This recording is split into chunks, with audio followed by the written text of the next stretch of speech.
Hello, I didn't make a Tumblr post about this. I need to make a Tumblr post about this.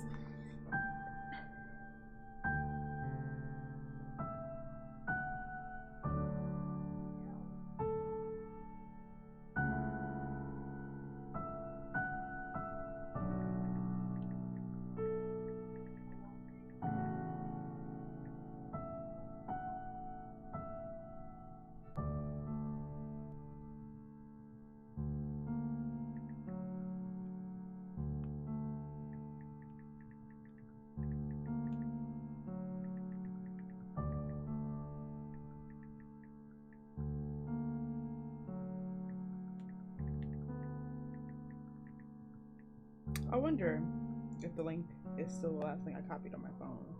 It's not. Let's go copy that.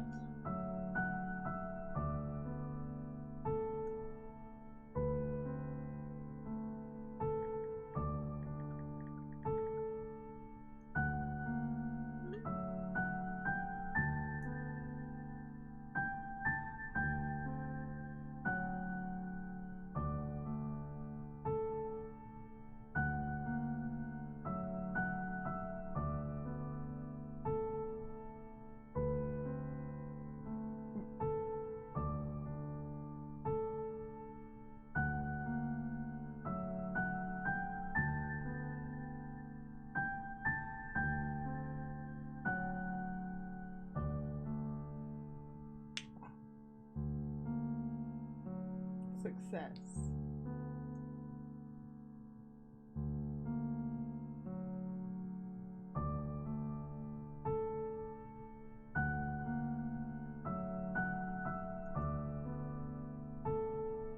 And back to Tumblr. That's the wrong button.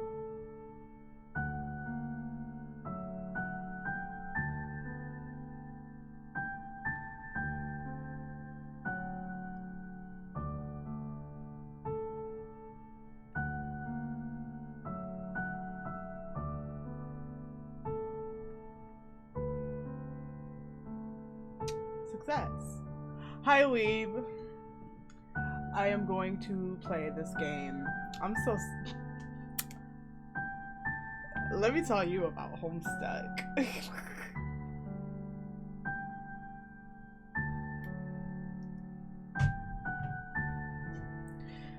I'm just gonna wait for my Homestuck friends to arrive.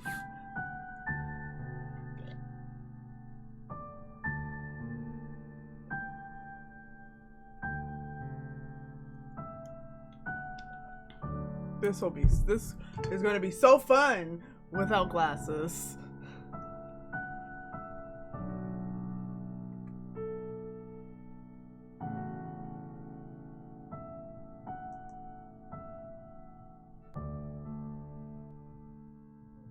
Let's see.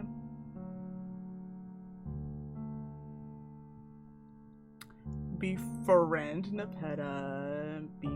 Okay, hold on. How come this one gets to say befriend Nepeta, but this one doesn't say befriend Sollux? I have... So, Homestuck itself is a webcomic, that is over.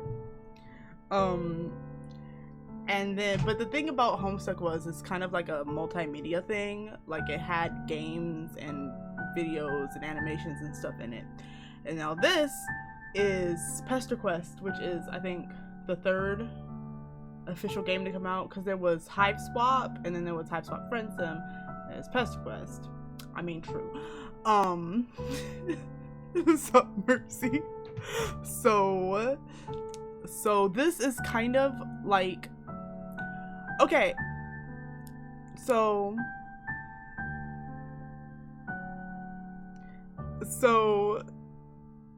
I'm explaining what Homestuck is and also what this game is. So I'm going to mention Friend Sim, because Friend Sim came out first and it was this exact same type of game. And you might notice from the name, Friend Sim is basically a dating sim, but instead of dating, you're befriending the characters. And this is literally the exact same thing that Friendsim was, only Friendsim had its own characters that were separate from the Homestuck characters, but like do you see these guys, these like gray-skinned, orange-horned guys? Friendsim had us befriending other creatures of this species. They're called trolls. They're aliens. It had us befriending other trolls.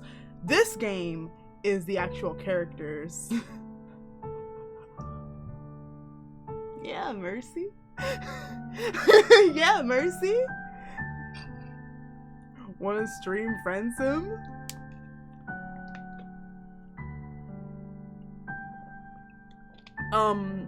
This game is actual characters from the comic, and also the plot, we done completely thrown the plot out the window. So that's happening. You're going to be confused. I cannot explain. I'm sorry.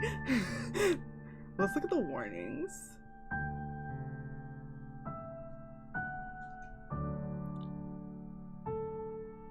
Oh yeah, no, but I was just saying, how come this one gets to be called Befriend Nepeta, but this one is not called Befriend Sollux?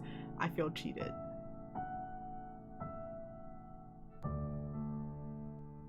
How come these ones don't have their names? Blood animal attack. Oh no, wait. Parental injury. Does something happen to... What did she call Cat Mom? I don't trust like this.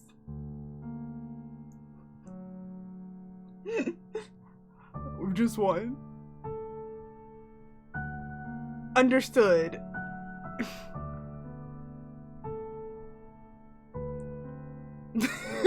Just one. What? I hate James Roach. You're right. Pounce daily on.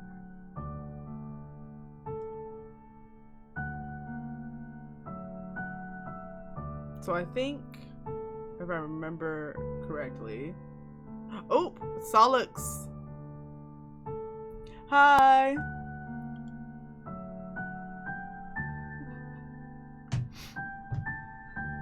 I'm playing a Homestuck game.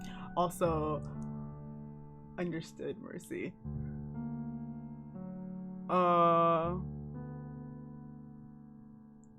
Somebody else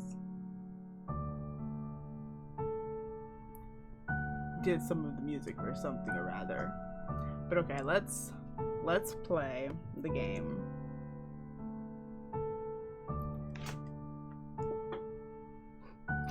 I mean, yeah, basically.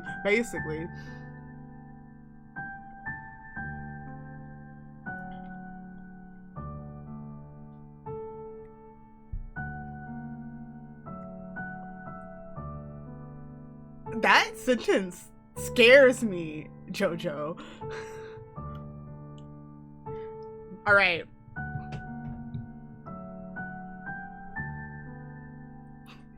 We gotta finish the battle pass. But question, Homestucks, which one? which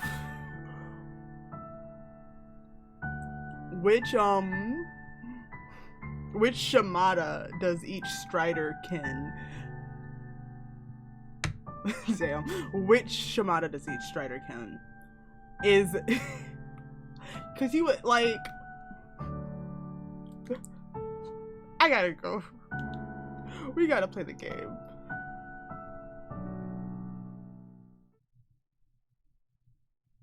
Thank you for the lurk. I need to play Splatoon. I was just talking to my other streamer friend, Star Fox, and we were like, neither of us have played Splatoon in forever. We know we're gonna be trashed the next time we touch that game. The lion.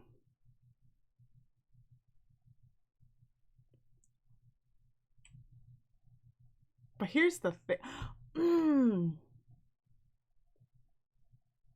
Like,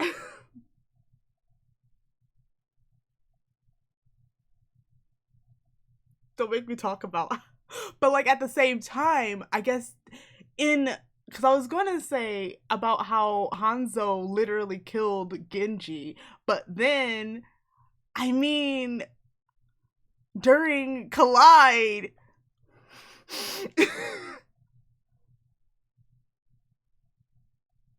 Oh shoot! Genji is Hal!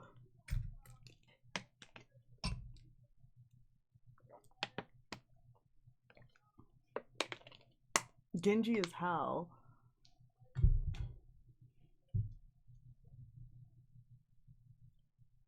Wasn't I hate. But wait, yeah, the loneliest girl in the world, the lionliest girl in Alternia.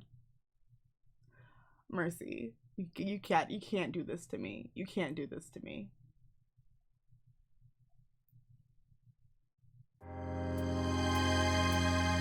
I have to turn this down right now immediately.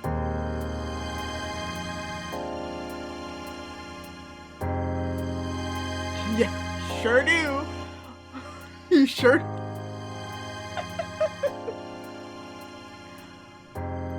But yeah, you have actually absolutely no spoilers yet. I'm literally just starting this route. Play these games. Hey, go play. Hey, play these games.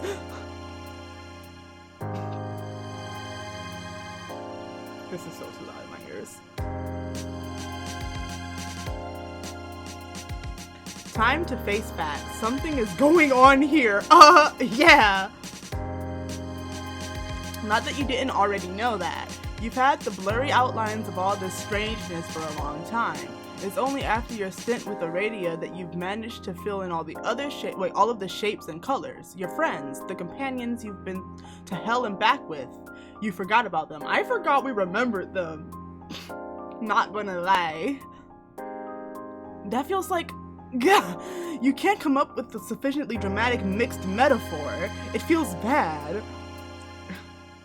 Your desperate friendship thirst was compelled. Yeah, you get that.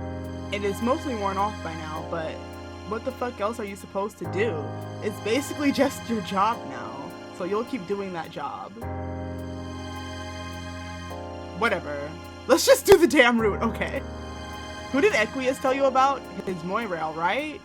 You'll go try to find her in the middle of the woods, which is a very normal thing to do. You'll be normal, it's a normal kind of day. I'm excited to hear this song. We just need to finish this battle pass that we spent money on. You zap to the mouth of a cave and are immediately set upon by a wild beast. Yellow eyes flash and sharp teeth glitter. You brace yourself to be made into dinner. Why did that rhyme? The wild lioness sits back on her haunches and contemplates the stranger.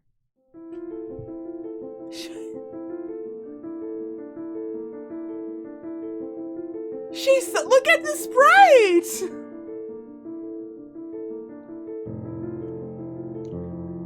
Oh yeah, she does in fact talk and roleplay like half the time, doesn't she?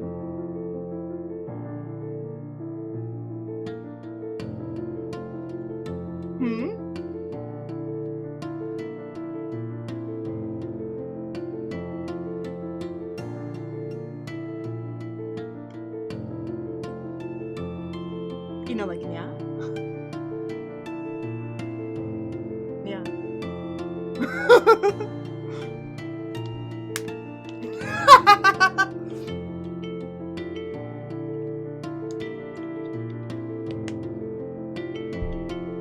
The wild lioness sits back on her haunches and contemplates the stranger.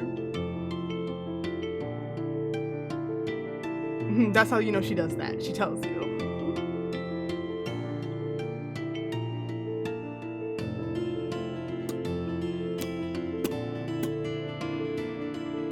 I mean, that's basically Nepeta. I didn't do a voice for her. I need to do a voice for her. But taking a closer look, you realize that she is in fact not a wild lioness, just a very unkempt troll in a green coat and grubby t-shirt. She smells like a fire pit. Uniad.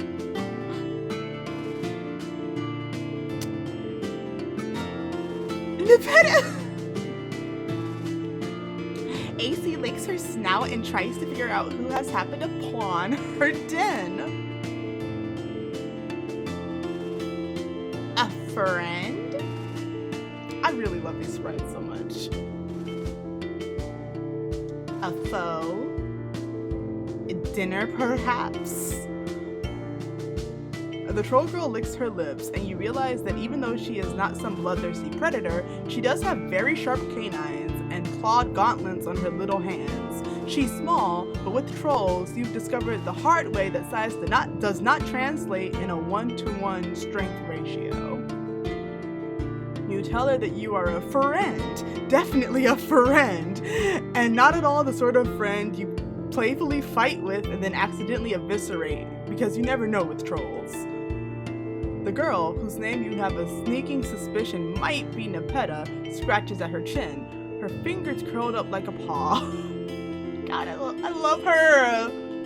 God, Nepeta finally has rights again, can you believe? You're worried that she's going to put her eye out with those claws. AC wrinkles her nose and wonders what anyone could be doing all the way out here in the wastes. It's not very plausible. That one was a bit of a stretch. How did you come upon my cave? I almost said grave, y'all. We're not doing a radius run again. AC says it with a growly glower. Okay, this has to... So this is the wrong one. Save.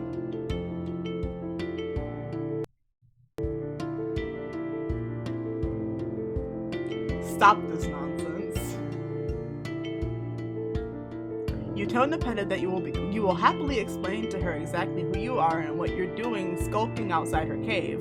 But could the two of you maybe key down the drama? Talk like normal people? You've been down this road before, and it's kind of bringing back painful memories. Oh. Nepeta leapfrogs off of you, a distinct olive flush crossing the bridge of her nose. Wow, you didn't mean to embarrass her. Just a productive convo doesn't seem possible if one of you is pretending to be a lion or whatever. Right? Mercy?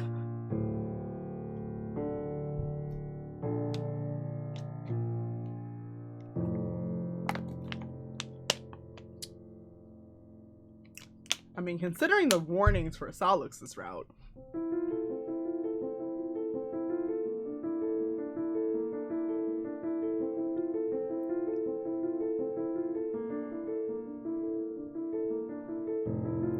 Nepeta nods jerkily.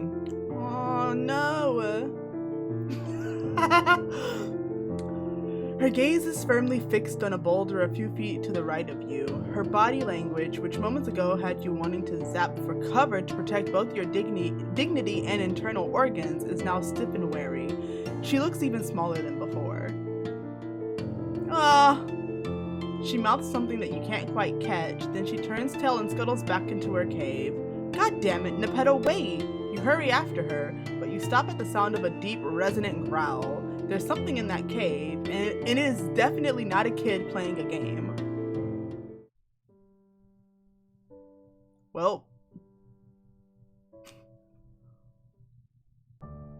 like I said, that clearly wasn't it.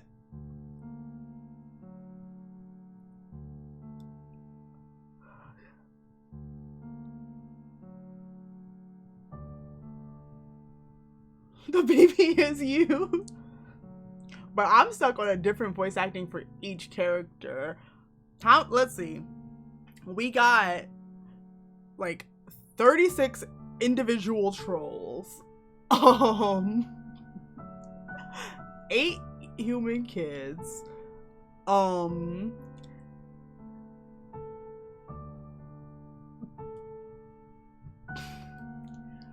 Like, I don't think it's physically possible for one human.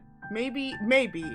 But like, and then a couple of the characters, like, listen.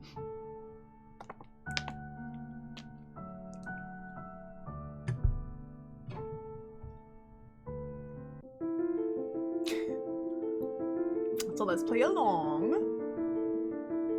It just so happens that you are an expert RPer, and by expert you mean you once played Soldier Per Beast with the stressed out Jade Blood kid. which you'd forgotten about. Oh yeah, warrior cats! I did forget about the warrior cats. Which you'd forgotten about until literally yesterday. Anyway, what you mean is, you've got some moves. You go limp and show Nepeta your throat, yielding to who is clearly the alpha female here. You're barely even role-playing here. Every olive blood you've met could rip out your intestines and wear them as a shawl. Oh no. Nepeta beams down at you before remembering that she is a regal lioness. AC nuzzles the strange little cub and welcomes them into her cave.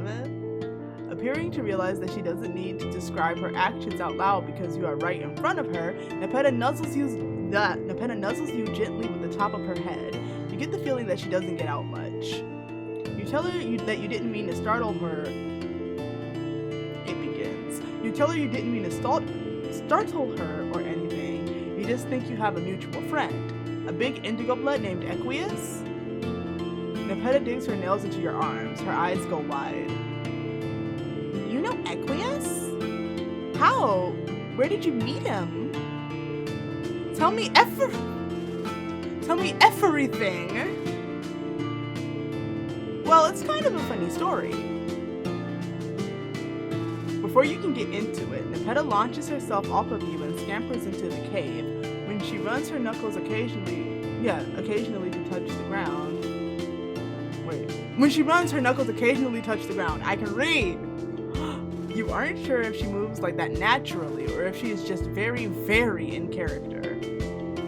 She pauses at the mouth of the cave and gestures you inside, the sleeves of her coat flopping down past her wrists. If you had parents, they probably would have taught you not to follow cat girls into caves, but you didn't, so you're totally down. Is this more MSPA reader lore?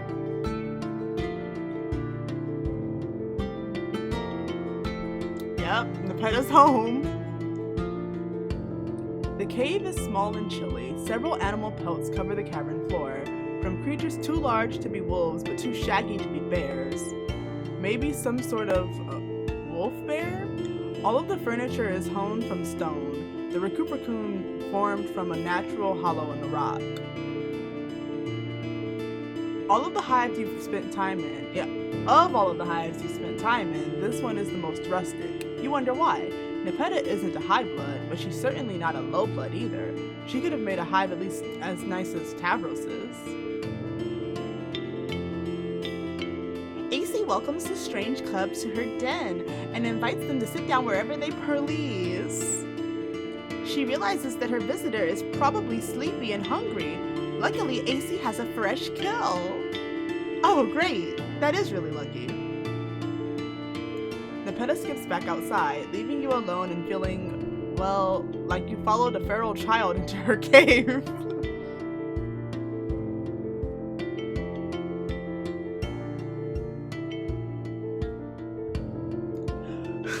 Mercy!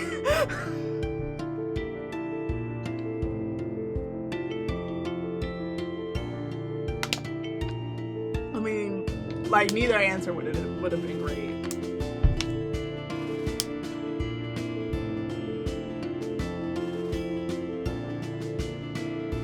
Let me tell you about the Homestuck epilogues.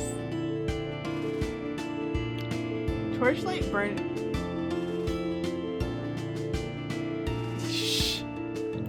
burnishes. Yeah, I can read. Torchlight burnishes shapes strange and forbidding.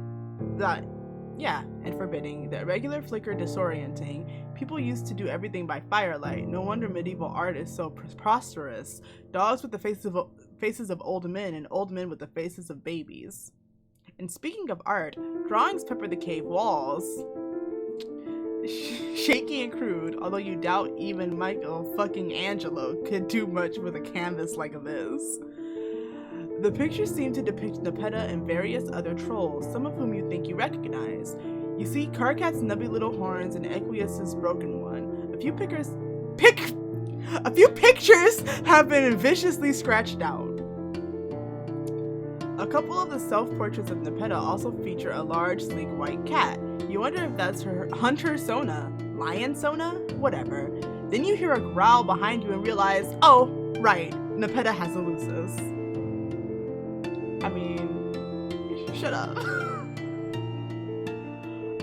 There she is. Hot, damp breath touches the back of your neck, and you turn as slowly and as carefully as you can. Oh, hello, kitty. Two hissing mouths open in two snarls as a big cat backs you up against the cavern wall. Baby! Leave her alone. Leave her and her two mouths alone, okay? Oh, Pounce, stop that, silly kitty. This is a friend. Nepeta hurries back inside, throwing herself onto her Lucis and petting rambunctiously. Pounce's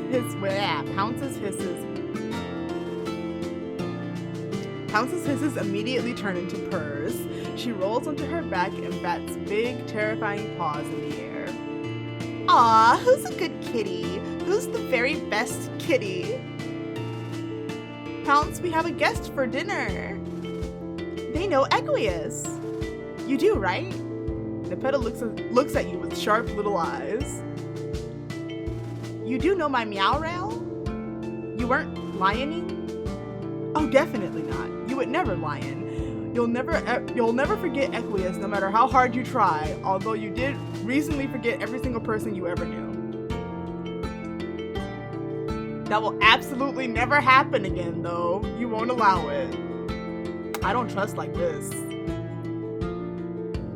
AC leaves her weird friend in the very capable paws of her Lucis while she goes to prepare a delicious meal.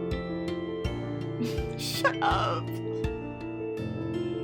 Oh damn, Nepeta, please don't go away and leave your guest alone with the ferocious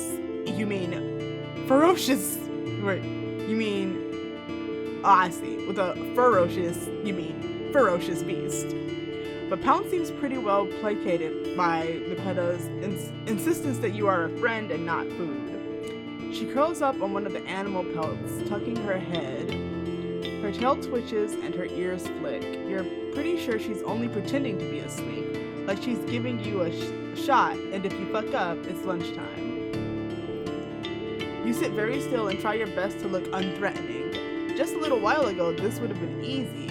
You'd been totally defenseless and thinking the most unthreatening thoughts, but now you remember at least a little of who you were, and you know what you've done, even if some of it was done in dead-end timelines that never actually came to pass. You mean like killing somebody with her ass?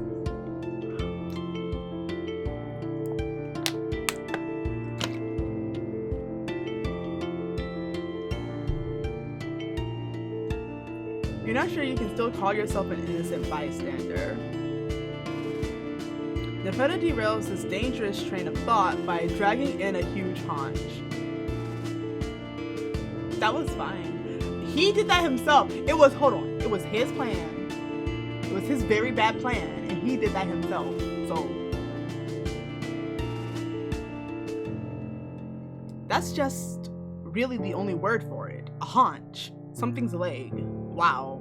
When she said she had a fresh kill, you'd figured that was part of the RP, like she was gonna pull out a DiGiorno or something like that. But nope, she really did tear apart some animal and bring you its leg.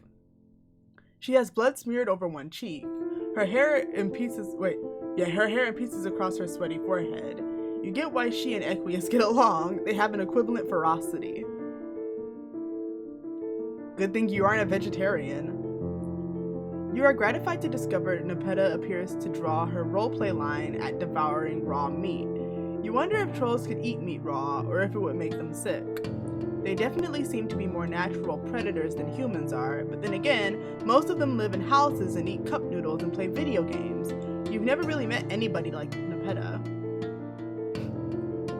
God!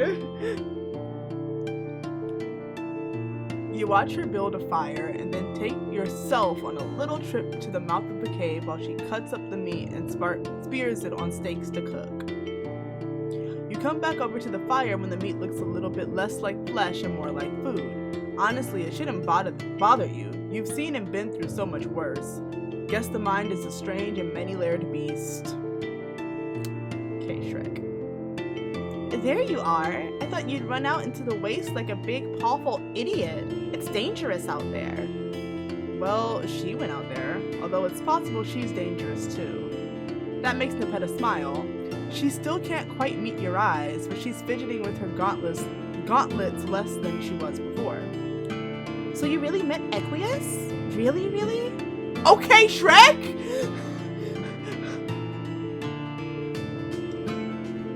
She slides up close to you, almost too close to talk comfortably. You wonder if this was the first conversation she's ever had that wasn't through a computer screen. You tell her that yes, really, really, you met him. You spent a good amount of time with him too.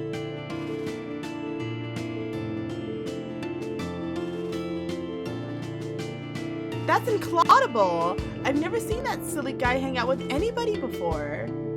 Except for maybe for Whiskers. Whiskers? Oh, did she mean Vriska? You know her too.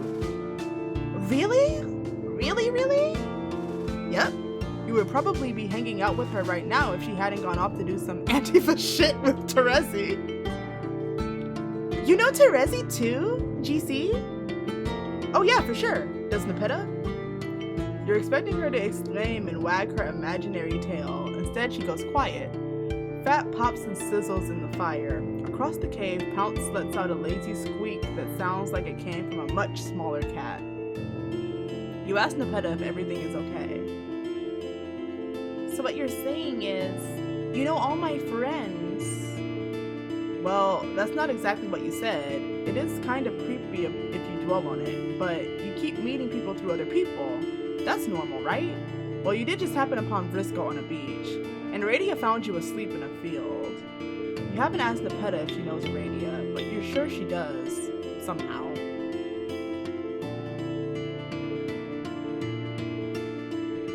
I have a feeling this can go very bad. Slowly, Nepeta lifts her gaze from the flames and meets your eyes for the very first time. Maybe it's the firelight or the shadows gambling on the walls, but she looks haunted, hollowed out and filled with something you can't name. What are you? Good question. Nepeta may be goofy and playful and awkward. That doesn't make her an idiot. And you get the idea that treating her like one is a very good way to have a very bad time. Alright, let's do the wrong one.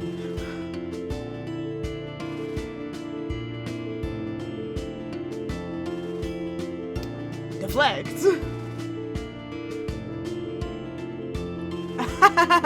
Wild. It's really wild that she doesn't see you in her dreams. No reason. Oh, by the way, does she want to see your sweet powers? You have super sweet powers. Zap. Okay. Okay.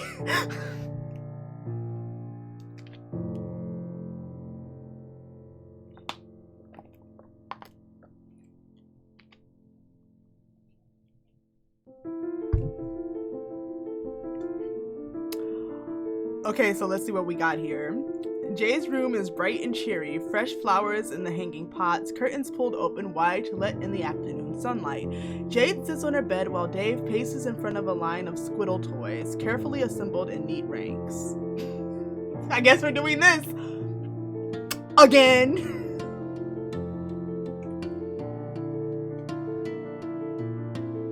This blue one is clearly in charge. Look at his dominant posture. Oh no. Oh no, this is gonna last for I'm Jade! Also, he's the only motherfucker not tentacle deep in his homie.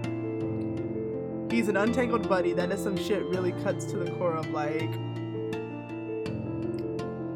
emotions.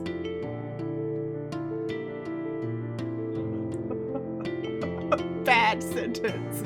Bad sentence. Bad sentence. It's actually because the magnets in them are messed up, and always have been. I don't remember what voice I did for Jade before, so. Harley, you are ruining the magic, come on. Oh, hey, mailman. Mailman.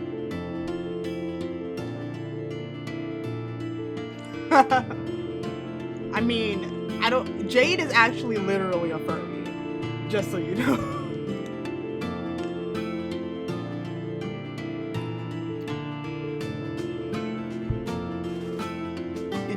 Did you bring another stray alien? Because the last one has a fucking attitude and also a surprisingly good snack sense. Snack sense? Yeah, sense for snacks. Like, you'd think it would have occurred to me before to combine M&Ms with popcorn, but it never did. Guess because I wasn't raised right. But yeah, Carcat has a good tongue. That's not what I meant. Anyway, hi troll girl. Understood. Sup? Oh yes, I wanted to meet you guys.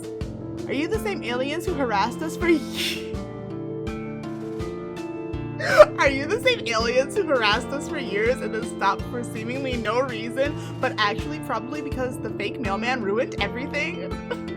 I mean, wow, damn Jade. Sorry, that's not how I meant it. I really don't remember what voice I did for Jade before. Oh, Nepeta!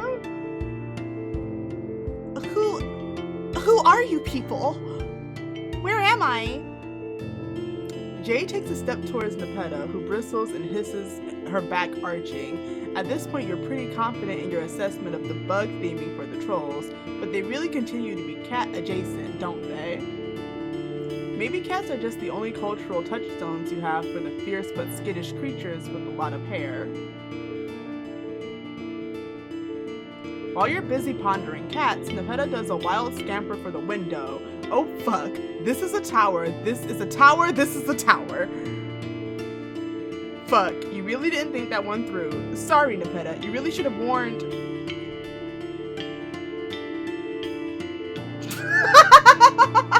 Please imagine being Dave in this moment.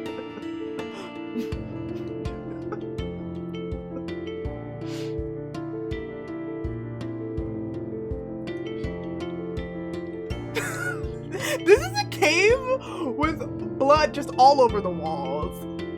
And not even just this stuff, like literally everything on the walls is painted in something's blood. Holy shit, something's sure as hell on fire. Little Timmy's dad fell asleep and the grill dude had one too many Bud Light limes and burned the whole fucking rack of ribs. Ribs ain't cheap, Dad. Now the barbecue's up in smoke, who's gonna eat that Walmart potato salad without ribs? No one, that's who. Oh damn. You got a little overzealous with your zaps and brought Dave along with you. So this is where Carcat's from. No wonder he's such a spastic pile of personality disorders. Pretty rank in here. Well, at least Beck prevented you from bringing Jade along. Oh! Oh!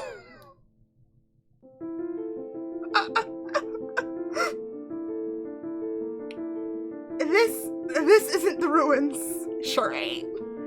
This isn't the island.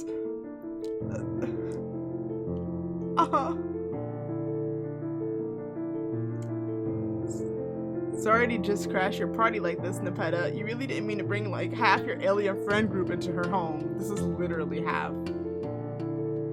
That's a good question. Now, okay. Oh no. I want the route to finish. I want to see if Beck's gonna show up before I say anything, but maybe because we're getting more and more off the rails, Beck just didn't see this coming. Like,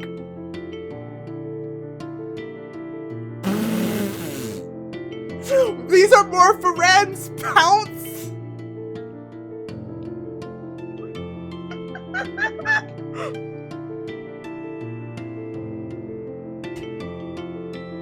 This is literally half my alien friend group. Like, if we look at the humans as the aliens, this is literally half of them. Oh no! Nepeta is standing beside the dying fire, where the haunch has fallen apart into blackened chunks. Her hands are twisted in the layers of her coat, and she is shaking from head to foot. God, you just completely invaded her space. You are so totally... Yep, there's Pounce. Yeah,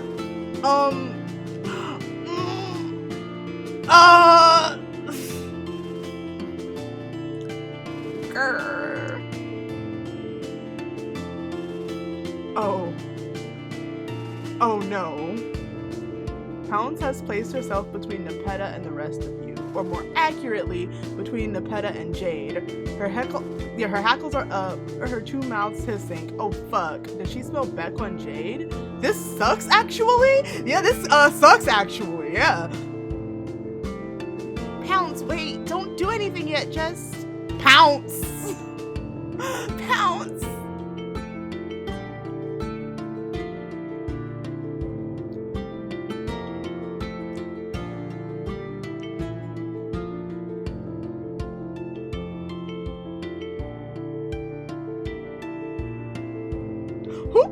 Who put MSPA Reader in charge of this? I guess I don't get there in time. This ain't gonna go. No. The next few moments happen so fast that you barely have a chance to catch sight of them, let alone intervene.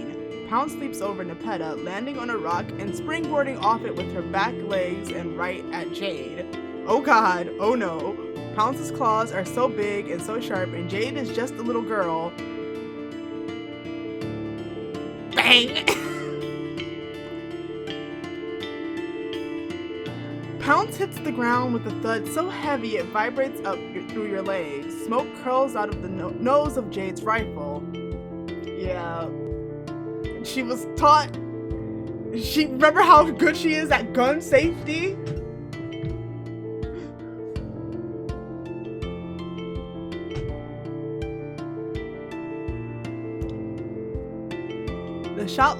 The shot loud enough to make you all go temporarily deaf, so you don't hear Nepeta scream as more than a sigh, like wind or the distant wail of a train.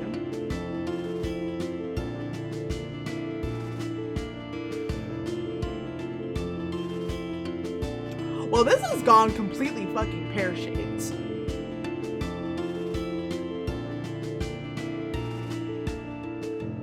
She leaps for Pounce, eyes blazing wide and unseeing. Jade starts forward and Nepeta shrieks, raking out with her clawed gauntlets and catching Jade across the arm.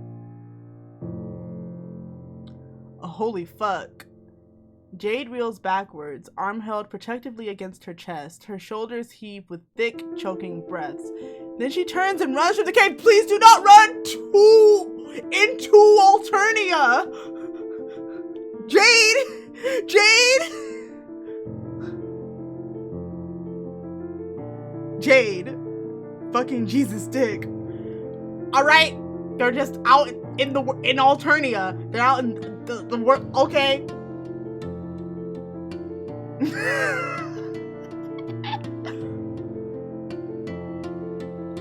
Dave tears off after her. Holy shit, this is a complete nightmare. You teeter, torn between two disasters. Nepeta cradles her Lucis' head in her lap, rocking slowly back and forth. You say her name once, twice. She doesn't even seem aware you're here. You've done everything you can here. That is, you've done nothing. You hurry to the mouth of the cave, hoping to get a glimpse of red and white. There's nothing. Just the endless sway of the trees and chirps of night creatures. Nothing to suggest that two human kids, one bleeding profusely, have ever been here. Motherfuck, how could you let this happen? You need to find those kids. You imagine Jade, her copious hair, the bright smile, her tired eyes. You stand at the edge of a canyon, alone. It's clear there's no one around for miles. You aren't anywhere near Nepeta's cave. Jade could never have gotten here this fast. You messed up somehow. You think of Jade again, but this time you add in her stricken expression and the blood dripping from her forearm. You appear again in an old train station. Fuck, okay. At least you can see the damn woods now, but still, no Jade. You think of Dave. Sardonic glint, casual lean, muttering his jokes to himself before typing them out. Understood. Shit, damn it. This isn't even the right planet! Ugh.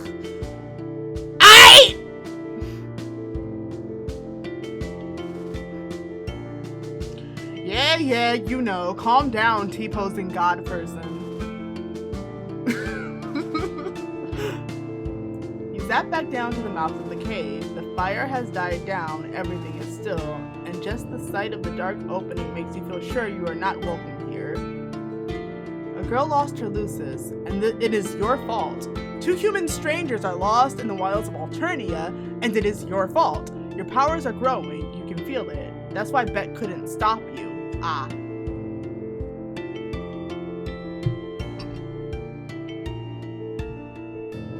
Then why can't you find the kids? Because they aren't where they belong. You fucked something up again. The continuity, the timeline, something. Thematically, Dave and Jade don't fit in here, but now they're stuck. Are they?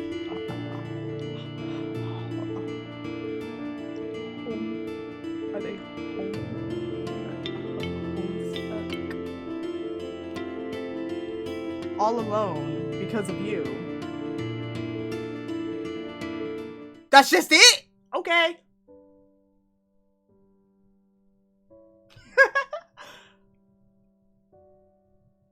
Understood, stream over. Have a good day. I'm going to my room now.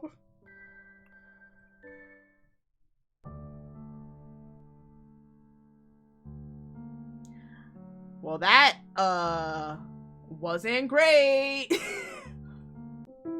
I guess I get there in time. Pounce's claws feel... Oh, is this a time for us to die? Is it time to die again? Haven't done that in a while.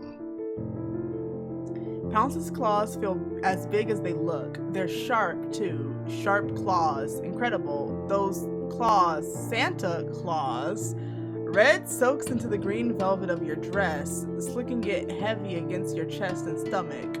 Christmas. Wind whistles in your ears, accompanied by the strange ringing of chimes. Oh no, those are screams. You collapse backwards, waiting for the inevitable curtain of darkness to fall on your consciousness. Oh well, you'll do better next time. Or not. Instead of hitting the ground and finding yourself catapulted back to a menu screen, a pair of hands catches you and eases you down to the cave floor. Several pairs, actually. Your head is cushioned by something soft, and for a moment the voices around you come into focus. Don't have any idea what to do. Do you know? First aid and shit, but I'm pretty sure they don't actually have any organs. What is MSPA reader?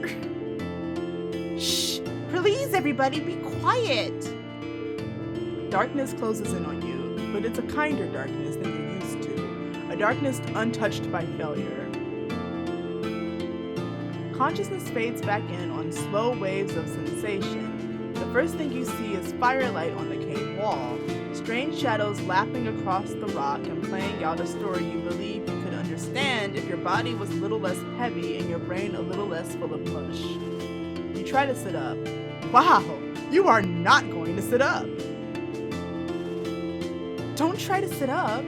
You're going to start bleeding again. Dave, go get Nepeta, they're awake. Oh, dope, okay. Hey, Legion. Here, kitty! Alright, here, kitty, kitty, kitty. Okay. I twitch my cute as fuck little nose and a sultry come hither for the homeless catwoman alien who lives in this cave. I'm coming, hold your hoofbeats. Jade? Dave? You're both here? On Alternia? You didn't think that was possible. At least not for Jade. Homie, did you forget? Yeah, I was gonna mention back before you got gutted by Kimba the White Lion. I didn't think that worked. Don't you always get dog blocked? You thought you did, but maybe you just caught a lucky break and got in while Beck was napping, or doing some other important dog stuff. I guess Beck has been acting sort of weird recently. He's been way less protective and bossy. He doesn't even get shirty when I go to the ruins. Jade, I hate to break it to you, that's not weird, that's normal. Dogs are supposed to chew the remote and shit on the carpet, not raise you from childhood. Animals are not parents. Well, let me tell you about Alternia. You know a couple trolls who might disagree with that, but you digress. Wow, your body doesn't feel good. That's because Pounce almost killed you. I wasn't even sure you could die, but you proved me wrong. You did a pretty good job of almost dying, but you aren't dead. Dave held your guts in. It was very gross and extremely fascinating. Wasn't a big deal. What kind of clown hasn't staunched copious bleeding from a gut wound, honestly? Time to go back to preschool, kids. You're impressed and horrified, Dave shrugs. Jay sewed you up cheese like a fucking Susan B. Anthony with that needle, except not American. Was Susan B. Anthony American?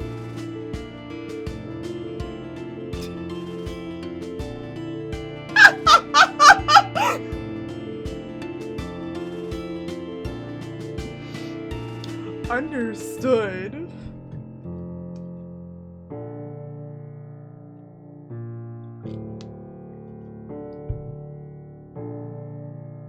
Did America even exist at that point? Maybe she was English. I've never sewn anything up that wasn't a corpse. She's like somewhere in the Pacific Islands, but I just think it's like an island, you know? I don't think she's technically a citizen of any country. She's just out there. It was fun. I love these kids so much. Again, you are terrified but impressed. The two of them, they're okay? They look alright, a little grimy but otherwise unharmed. You're really sorry that you zapped them here and then passed out for what was most likely days. I'm chill. Yeah, it's been great, honestly. Which really does go to show how fun our normal lives are. Yeah, kind of pathetic actually when you think about it. But Nepeta has Wi-Fi at least. He holds up his phone, open to the Messenger app. You can just make out familiar lines of red and gray text. Understood.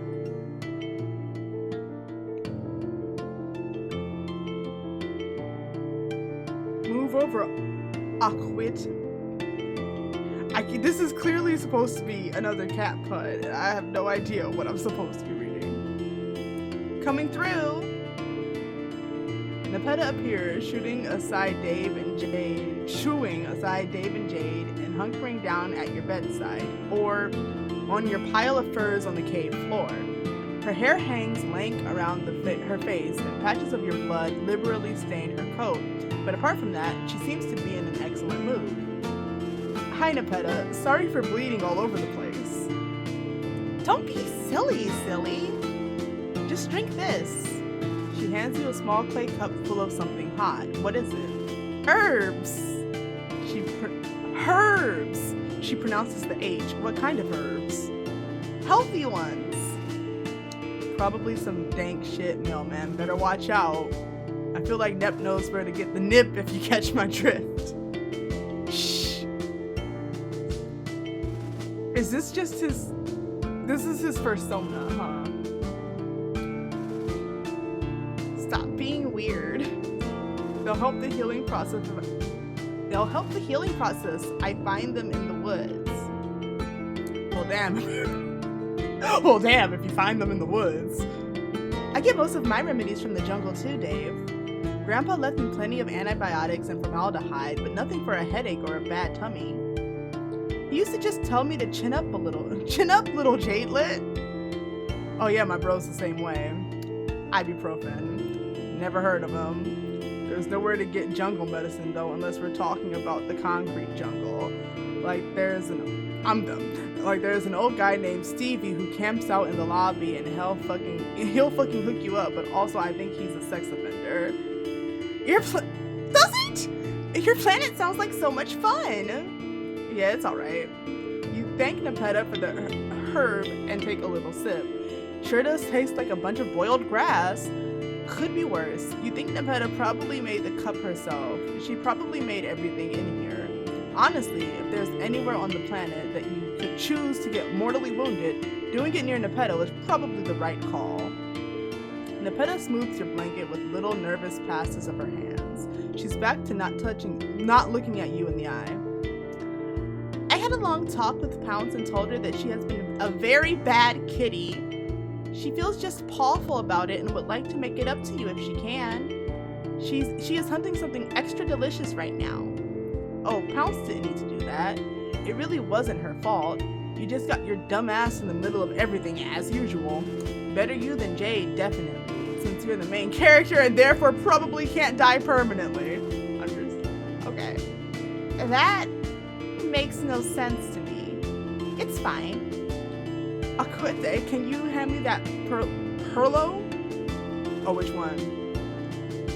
What does Nepeta keep calling Dave? Aquete?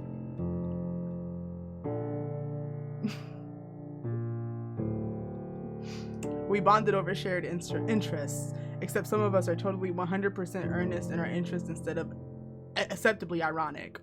Which is fine, it's not a big deal. Don't worry about it. Okay, you won't. The world begins to soften around the edges, melting like a scoop of ice cream. And these herbs certainly appear to be the good shit. No matter what choices you make, when this particular writer gets a hold of you, you tend to do drugs. Understood. Alright, so we know which routes you wrote.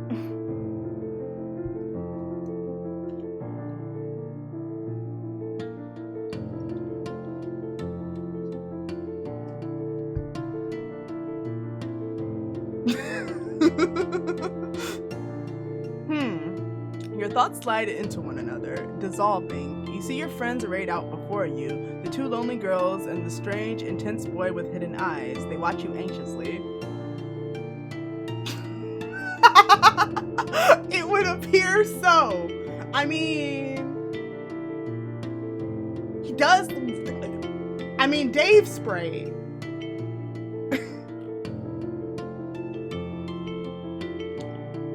Was I the one? When Jasper's sprite happened, was I the only one kind of low-key expecting John to somehow get mixed with a bunny?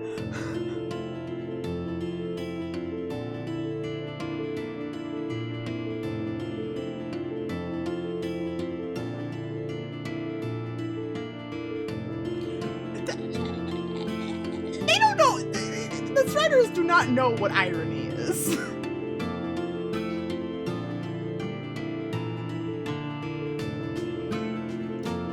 Started this journey believing you needed to save these kids, and maybe that's still true. They certainly need someone to fix the mess of their lives and their planets and the crushing weight of brutal reality bearing down on them. But maybe you need saving too.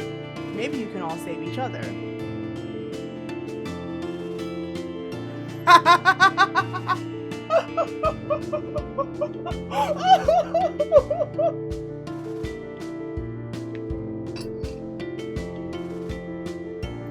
Whatever. Whatever. You're high. You'll rest now. Is this the good end?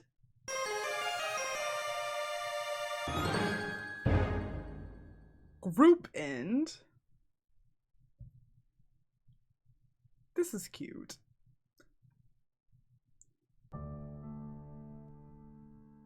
Okay, this was the bonus end.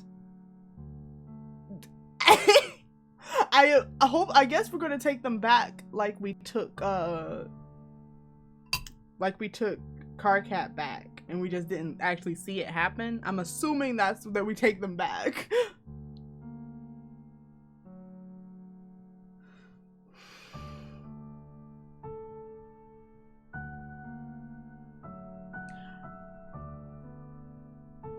You're so right. Like, narratively, I understand why we didn't. It's because there was no, like, we didn't mean for this to happen. And Carcat was in danger, which is why we zapped out of there. But there was no reason to zap Kanaya out of there. So I can see narratively why, but at the same time, Rosemary. Anyway.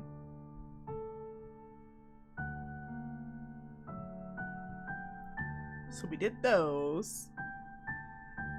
Let's go get the normal good end. Let's explain.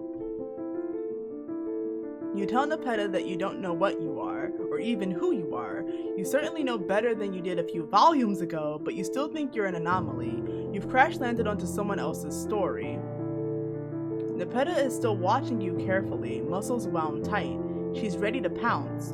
On the fire, the meat begins to blacken and burn, but neither of you say anything. There goes dinner.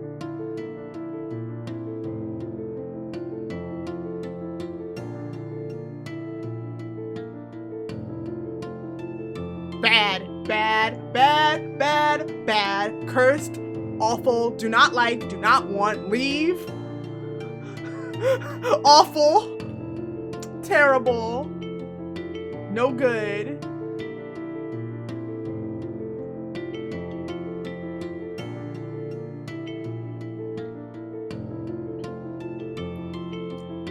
Me and some friends were supposed to play a game.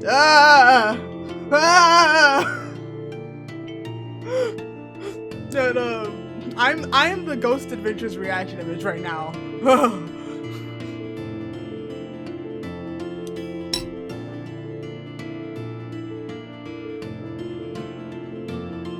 A worm!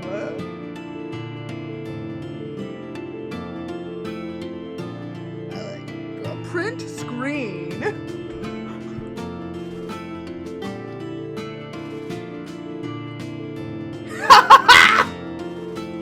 Yeah, Dirk Kinney. Paste.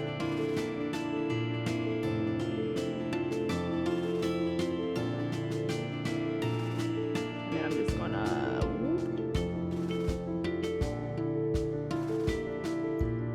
you just want Dirk ASAP. Crop. Save.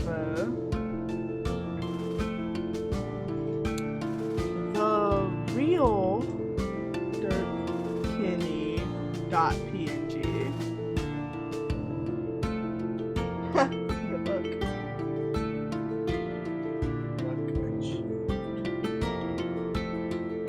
So we're talking about the real Dirk. Richard is here.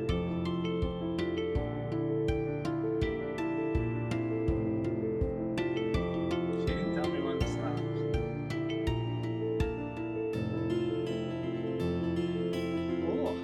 Thank you. Doge King Jojo says that.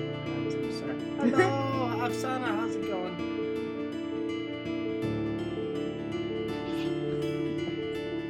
She's being filthy homestuck trash. I mean, we're very clear. I mean, it's very clear. You don't have to inform them that this is Homestuck. Trash alert. We been new. Have a good day, everybody.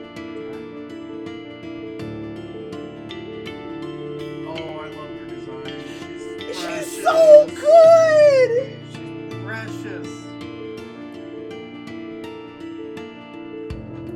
What was? Oh, Detective Pony. Yeah, you're right. Like, I was thinking. You are just making me think of that. Hold on, let me look. Credits will have it. The warnings will have it. What? Text me, whatever you. What did you just say?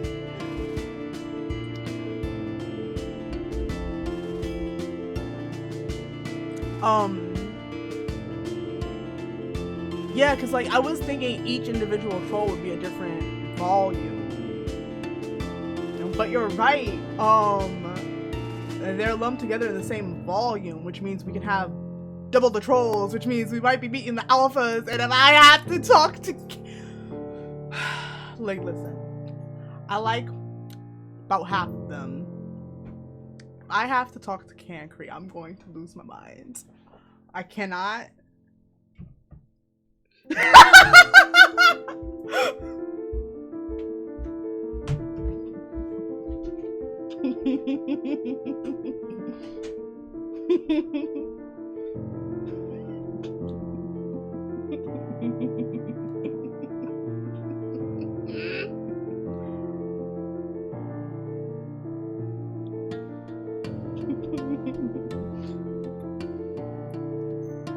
Don't mention Cronus.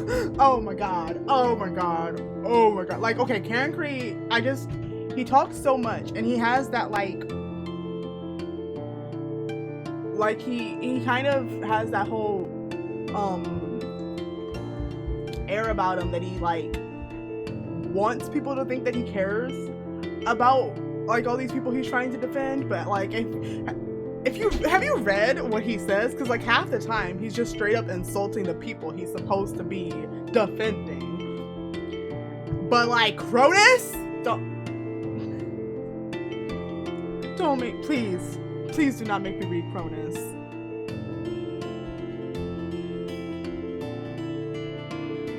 Oh no.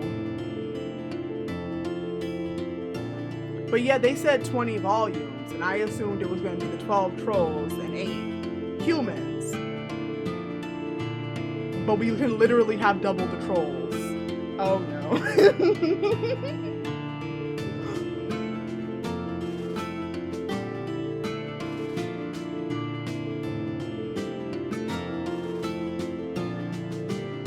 One fear! Like, okay. Oh god. And like, I want to meet her. I like her a lot, but are they gonna make me read Damara out loud on stream? Hello? Hello?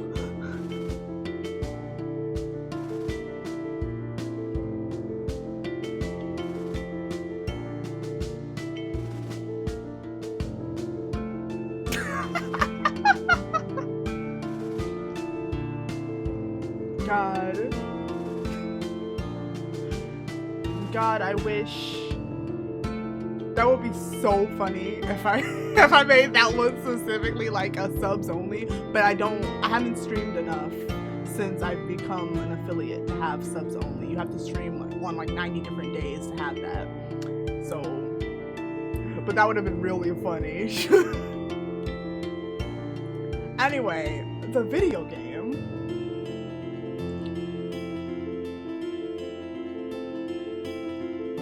Different from the games we usually play. Even Equius was going to play this time, and he usually hates games. But then the game didn't work. Oh, right. You know about the game. She blinks at you. So I guess they can't. I dream sometimes. Dreams? Well, that's pretty normal. Not normal dreams, dummy. I feel like I forgot what voice I was doing for her already. RIP. At least I don't think that they are. I suppose that even then, if they aren't, I wouldn't have anything to compare them to. They're the only sort of dreams I've ever seen. I'm not sure what they are. I see other Nepetas sometimes.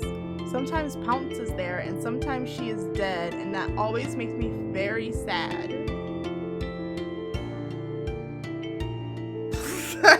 Okay, wait.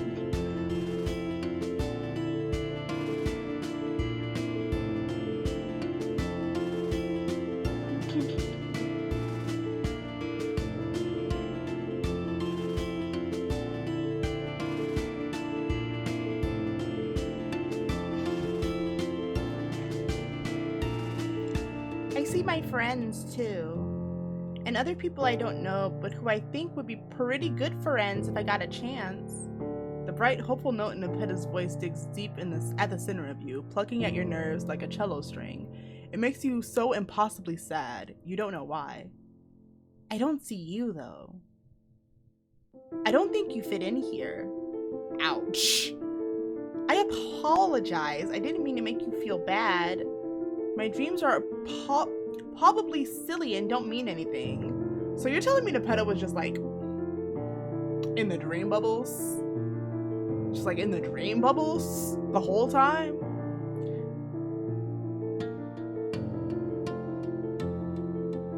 She springs up from the fire and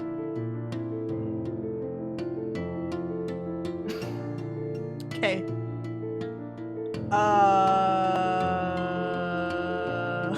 Something of heart. Rogue of heart? I think she's a rogue of heart.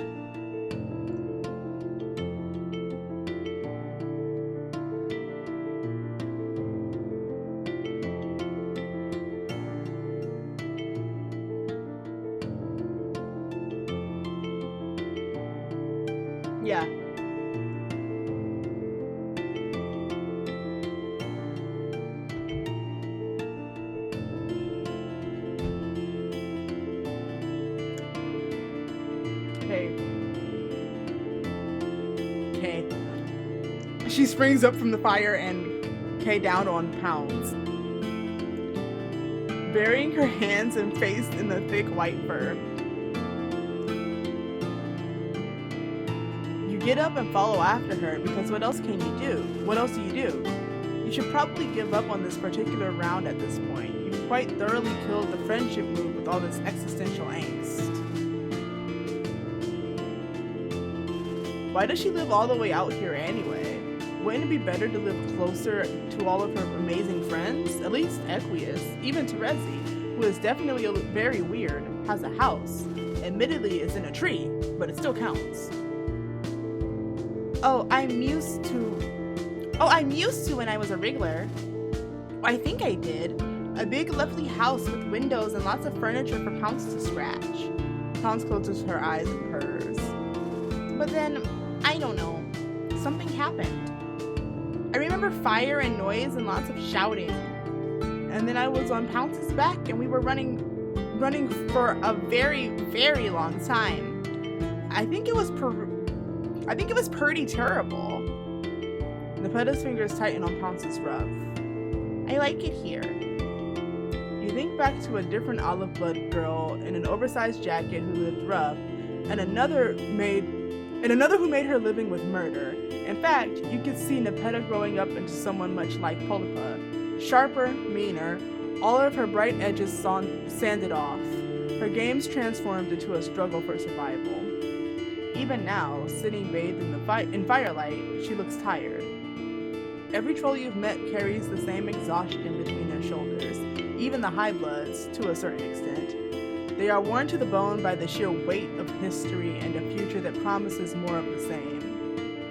What does one do in the face of such an insurmountable misery? How can you, a simple, silent protagonist, ever begin to combat something so all-consuming, so monstrous? Nepeta is waiting for you to trudge through your mandatory self-aggrandizing introspective interlude, so you do all you've ever claimed to. You hold out a hand and wait for her to take it.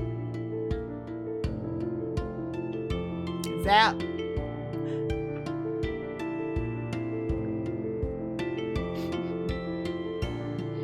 But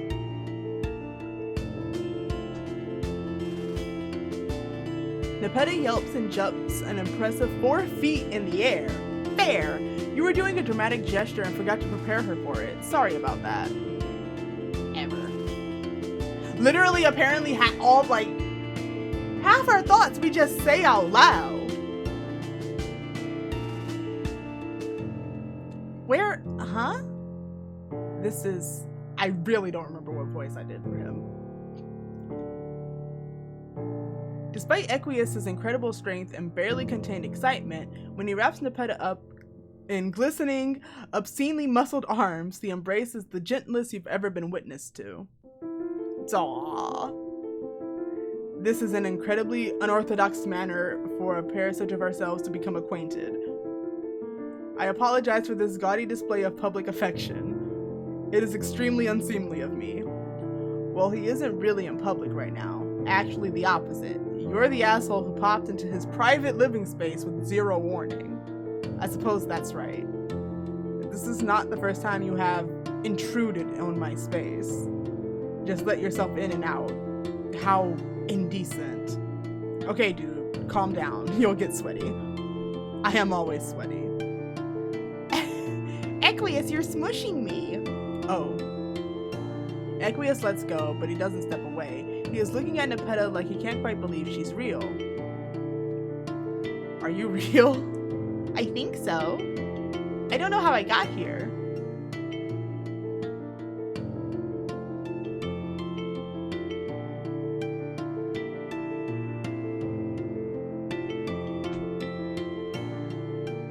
Don't make me think about that.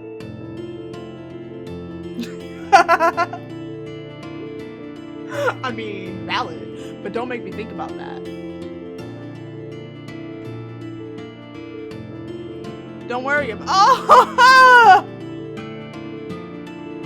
Don't worry about it. Just think of it as a reward for being such a very good kitty. Wow, is that a weird thing to say? That was pretty weird. You'll take it back. But Nepeta doesn't appear to have noticed your fumbling. She's scampering around Equius in increasingly excited circles. Maybe you can't fix these kids' lives, maybe you can't improve society, but when it really comes down to it, you have the power to bring friends together, and damn, you'll take it.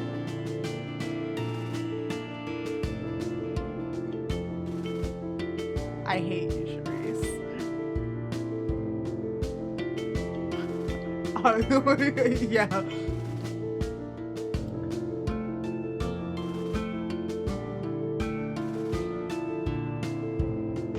Mine is on Tumblr.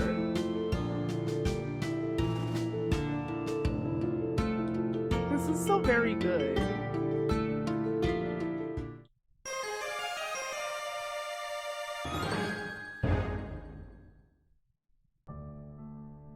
Alright, we did it. Friends with Nepeta.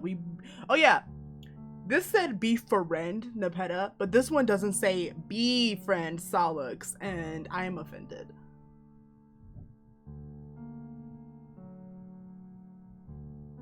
You helped Nepeta and her Meow Rails ship sail.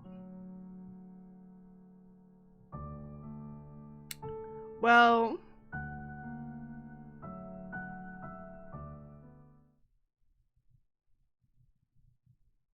it came from space.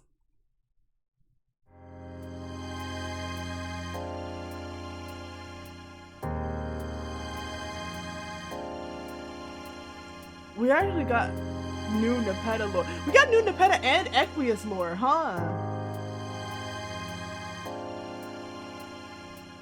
So this is it. You think this Sollux guy is going to be a piece of grub cake? From what both Karkat and Kanaya have told you, the poor guy recently got ghosted.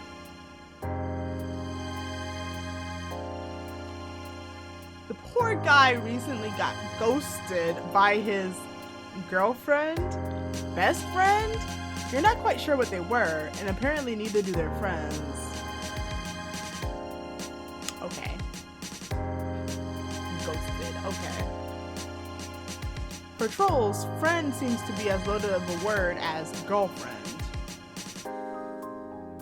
Regardless, from what you've managed to gather, they were quite close, and her ghosting him has had serious emotional effects. The thing is, the guy sounds like a mess and looks like a loser, and boy is he ready for you. He's been flying low for a while, and you're ready to scoop him up and baby feed him the tenderest of worms directly into his mouth. Figuratively speaking. Unless he's into that, then so are you, and you're so fucking ready to do it, literally. Out of all your mutual friends, Karkat has shown the most concerned in the most backhanded of ways. Trapped in the throes of an extremely online sweepdom, he's been unable to tell Sollux he's worried.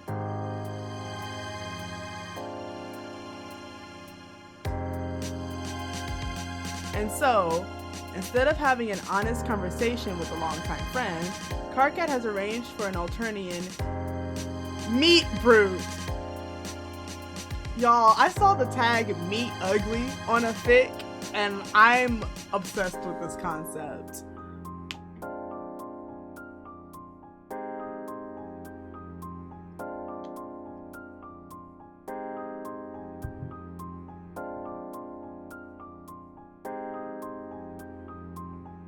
My ear decided to be weird. Whatever. It's foolproof, which means it's you-proof, damn. Karkat gave you an honestly frightening amount of detail on Sollux's everyday routine. The main difficulty is he seldom leaves his hive. He's kind of an indoor boy. Today, though, you've gotten lucky. Sollux has made plans to see a friend, and you're going to casually bump into the guy and play out all of Karkat's carefully curated plans step by step and befriend him. But first, he actually has to show. For someone with such a rigid schedule, he's sure not great at sticking to it, so you're just left here at an alien train station, sitting on an alien bench and trying to not make eye contact with any of the aliens around you. Sure, they might be potential friends, but no. You're pretty sure that Sollux is the guy for you this time around. You know it the same way you've known everything else since this particular leg of your meandering journey had begun. It's gotta be Doc Scratch, right? That cue ball looking motherfucker stole the memories of all your previous buddies. It stands to reason that he stole some other ones too. In fact, Aradia helping you remember has just made you realize that there could be so many other things you forgot. You can't shake the feeling that you're still being used, that everything you do, every move you make, feeds back into some shitty mastermind's plan.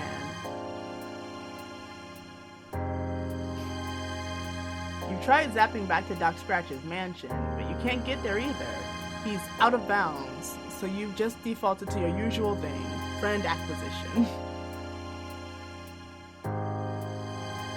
You are playing into someone's hands, you just know it. But the alternative is to just do nothing. Sit quietly in a room alone and not have any contact with anyone, and who knows if that is exactly what Doc Scratch wants you to do in the first place. It's really hard to do anything at all the time. Yeah. Anyway, Sollux. You've heard a lot about this dude, and you're certain he's heard all about you. How could he not? You are basically best friends with everybody he knows. You are an unstoppable friending force. Oh fuck, there he is.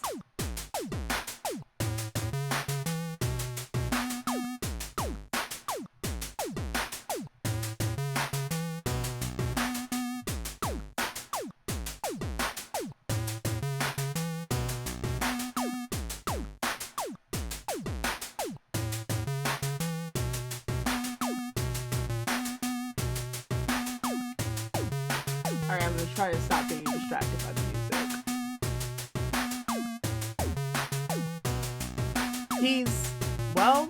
He's pretty much exactly the way you imagine. How did Carcat put it? A skinny fuck and a total loser who would be utterly lost without Carcat's devotion and guidance? Yep, just like that. What should you do? Alright. I think this one is going along with Carcat's plan, and I want to go along with Carcat's plan first. Let's see. The time isn't right. You decide to hang back and wait a little longer. You stand on the platform a few polite feet away from him. Before long, a train pulls up, and you see Sollux take a furtive peek inside before walking back out to the platform. That's interesting. A second train comes in, and he seems to deem this one worthy and hops in. You count to 10 before rushing in. The car is mostly empty. It's just you, Sollux, and a pile of blankets in the corner. The inside of the car is bee-themed? Man, trolls really love bugs. Sollux takes a bench seat and puts his bag next to him, so there's no chance anyone will sit there.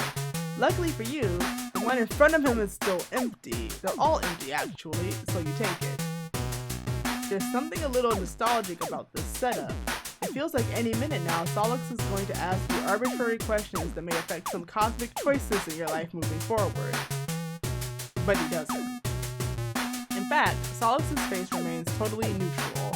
All he does to acknowledge your presence is lift one single brow.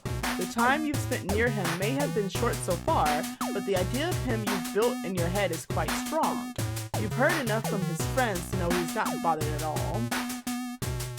However, if you didn't know it better, you would say Sollux is emitting the energy of someone who's walked into an empty bathroom and chose the most secluded stall only for someone else to walk in and choose the one next to his. Which is nonsense, because you do know better. All the secondhand knowledge you've got of the guy can't be wrong. He's just doing what you've mentally dubbed his tsundere act. You keep staring. Can I help you, dude? This isn't how you expected to introduce yourself, but you do it anyway. Okay. He pointedly pulls out his phone and doesn't look at you anymore. Okay. So you're sensing that he needs some space. You pull out your own phone.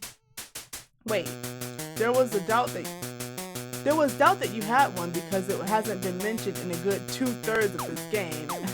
Silly, little do you know, the phone survived it all in your hoodie pocket. They truly don't make phones like this anymore. Sollux is holding his horizontal, which gives the feeling that he's playing a video game. Well, he's got you beat already. You don't have any games on y'all got games on your phone. You don't have any games on yours. You decide instead to go through your messages and, wow, you had so many plans with so many of your friends, you went and disappeared on and you went on and you went and disappeared on them. Fuck, they were all counting on you. Okay, you got this. Carcat is basically showing you this guy's entire games library and you are not going to super casually, I can read, I promise. And you are going to super casually bring up games he likes, no problem. There was a name on it that really surprised you, but in hindsight, it makes sense. Back at home, this game's still wildly popular. Nobody knows exactly where Minecraft came from, but fuck, everyone loves it. You loudly announce to absolutely fucking nobody because you're being so casual and friendly that you love Minecraft. Please imagine this scenario from Sollux's point of view. That you love Minecraft. Every gamer knows that one, but you get no reaction. Fuck, the guy can probably tell you don't even know how to use a texture pack. That's fine, no harm done. You know he's also a huge fan of Attack Drone in Solid State. You don't have time to find anything about it on Gorgle besides the fact that it's apparently staunchly anti-war. The guy making the games got away with it for a while before the Empire caught up with him, mostly because nobody actually understood what the fuck it was about. Name dropping it alone would surely be enough to show him what a badass gamer you are. Nothing. COD. Group Stronghold 2? No. Fortnite? Damn. You were completely certain all these sick games would prove irresistible conversational topics. You look thick. I don't actually give a fuck, but please don't puke on my shoes. If that startles you, immediately you reassure him you're fine. And that sounds like bullshit, but I'll believe it since I don't want to make this any more awkward. I'm Sollux. Oh, you're surprised he changed his tune so fast. You're that alien everyone's talking about, aren't you? How did he know? You've been messaging me for days, dude. And been totally weirdly invasive to me. Whatever, I'm in a good mood today, so we're starting over. Oh, okay. This isn't that bad. You can do this. You introduce yourself over again and try to play off the fact that you know a creepy amount of insider knowledge about this guy. I don't see what the big... Hey! Hello? Hey, why are you being so loud? Can't you see I'm trying to sleep here?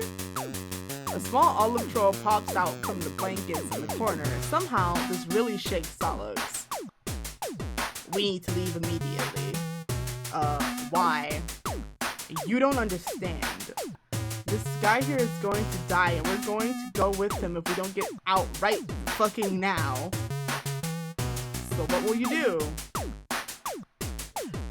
Tell Sollux nothing is wrong. I'm sure that'll go well.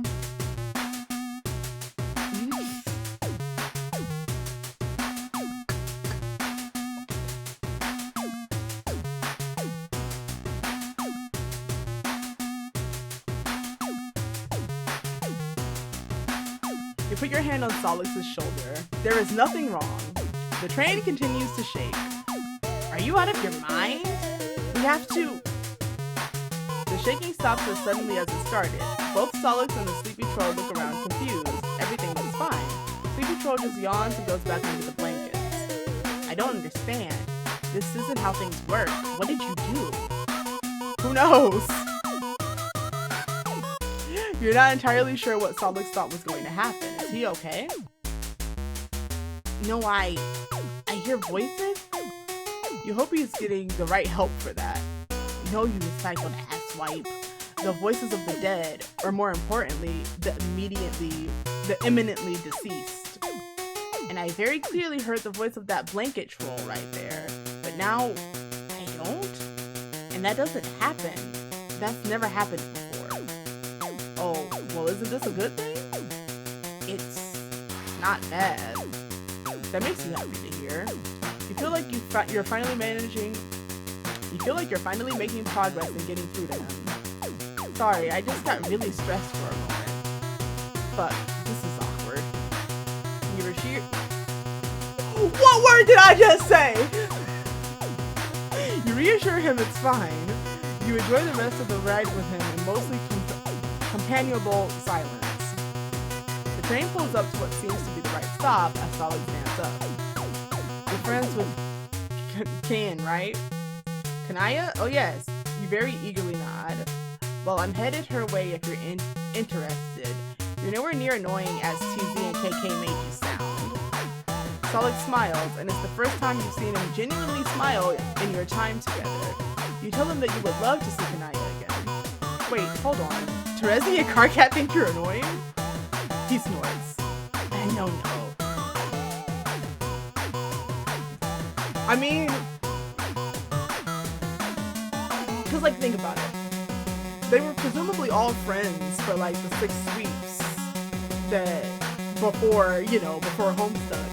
And then we didn't get to see them together for long.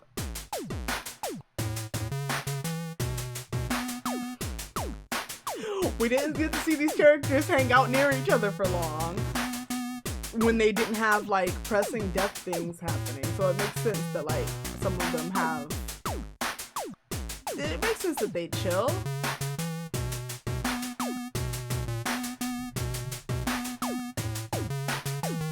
No.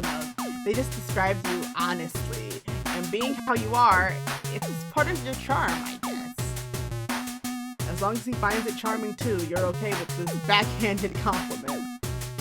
Dude, you have got to stop being so overeager. It's a little embarrassing. But anyway, I hope you didn't have a heavy breakfast. Huh? Does he expect you to run there? You can teleport easily. You can get there fast. That's nice, but we're going to arrive with more style. Oh. Understood. Before he's done talking, you're already in midair. You've been lifted by psionics before, but this is the first time you feel completely weightless. It's like gravity has completely forgotten you have to answer to it. Brace yourself. I refuse to slow down. So you do. Everything around you becomes a blur. You know you're somewhere, but everything just looks like colors. Oh. When the world sharpens back into view, you're in Kanaya's hive. Sollux looks smug. Kanaya looks from him to you and back again. While I am happy you made a friend, I wish you had given me a warning. No offense. None taken. But you're a little curious as to why you had to take the train over. Sollux seems like he could have easily flown here. So why? Can a dude just be super fucking jazzed about public transportation? Fuck the entire planet and its stupid fucking hemospectrum system. But at least the train can take you where you need to go for the most part. Well, you can't say the same runs true for where you're from, no. He knows I will not open the door otherwise. Oh? Kayan, you're really killing my vibe here. Completely harshing it. Well, I would think our friends would appreciate knowing that while powerful, you are still a developing young troll. And I would rather not have to mop your brains off my front door. Are we really doing this again, Miriam? On last names basis again? Sollux Xander?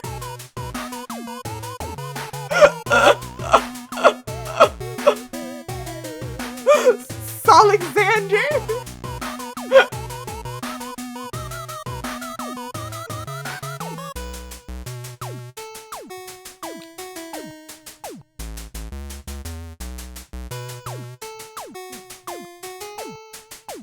It is now. Alexander.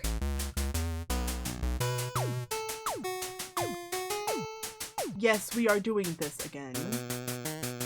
Being the naturally curious person that you are, you've amassed a good amount of troll anatomy knowledge by now. Thus far, weird alien brain anatomy has eluded you. What happens is what happens is that I have a big brain that is almost as big as mine. What happens is that when we were younger, Sollux would get really sleepy if he used his powers too much. Then Kayan found Oracle and found terms like dopamine, noradrenaline, I can read, and thiamine.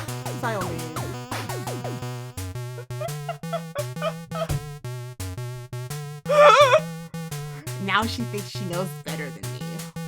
Sollux, please. I sent you the links.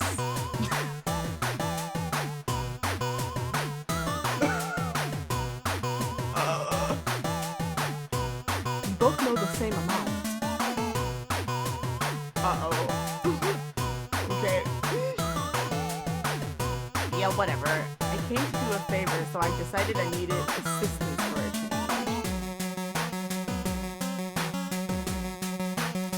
Sollux, if you are going to make excuses, make good ones. Damn. Instead of being annoyed or embarrassed, Sollux seems delighted to hear Kanaya's words. He already looks way more relaxed and in his element than he was on the train.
What's the problem this time? Where is it? Well, you see, the keyboard will not work. I just have no idea what happened. Okay, you have a sprite? Kanaya, one of your sprites literally has the keys flying off your keyboard because of how viciously you're typing. Kanaya points to her computer. It's very clearly been cut in half, most likely sawed in half, very cleanly, if you must add. Sollux looks at it like he's seriously considering what could have happened to this computer. Did you try turning it off and on and off? Naturally. God, this is great. I figured something like this would happen, so I came prepared. He pulls out some things from his bag, including what looks like an identical version of Kanaya's computer. You think this may happen a lot. While he gets to work setting things up, Kanaya takes you aside. I have to say, I am really impressed. Yes, you are quite impressive. Sollux has not been at his best recently. You see, he had what you may call a falling out in our friend group, which resulted in 3 serious injuries and 1 death, the details of which are not mine to share. But Sollux was used in a rather heinous way, and I did not distance myself in any way from the troll who caused all of this. And Sollux, in a very Sollux fashion, blamed himself and withdrew from all his friends. And when he started talking again, he still refused to engage me in conversation, until he finally acknowledged my medical condition. Oh boy, Kanaya hadn't mentioned the medical condition up until this point. You hope you haven't accidentally made her overexert herself or been rude in any way. You wonder if it's okay to ask. I can see you are interested in what my condition is. It is quite serious and frustrating at times, but I have stopped blaming myself for it, and just accepted it as part of my life. You nod. You are overall a rather healthy individual. You tend to get injured on a bi-weekly basis. Yeah. But somehow always miraculously come out of it just fine. Huh. You truly are one lucky son of a bitch. It is still a little embarrassing to admit. You tell her she's your friend. You will not judge her at all. In fact, you want to take a moment to appreciate her for not judging you. She she definitely has it more together. Yeah, she definitely has it more together than you. I can speak. She smiles one of the warmest smiles she's ever given you. Very well. I am not proud of this, but I am. Kiana. Huh? My medical condition is that I am bulge cursed. What does that mean? Excuse?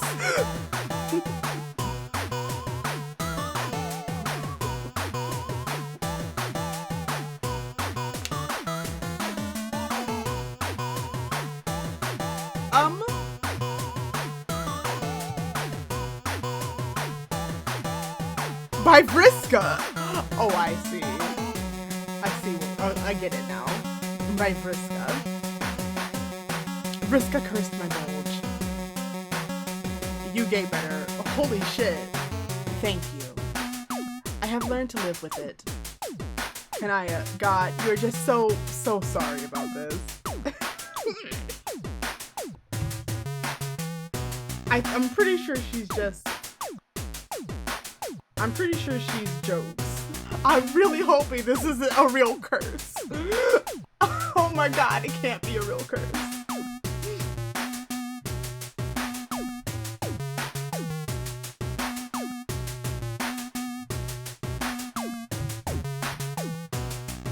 Yeah, I'm joking.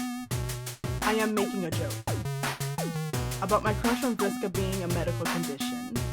I thought it would bring a bit of levity to the situation, but you just looked so concerned. You tell Kanaya that her sarcasm face looks a lot like her normal face.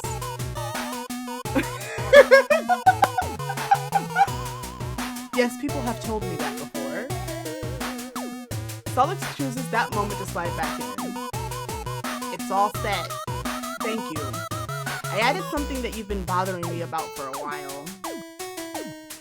They move towards the computer, and you can't see the screen from where you are, but you can see Kanaya's face light up at whatever they're looking at. Oh, Sollux. I know you did not want to share these pictures. I hope I did not push too far. No, you didn't. Wait. No, you didn't. I was just being stupid. Fuck, I don't know where I was so hung up on it.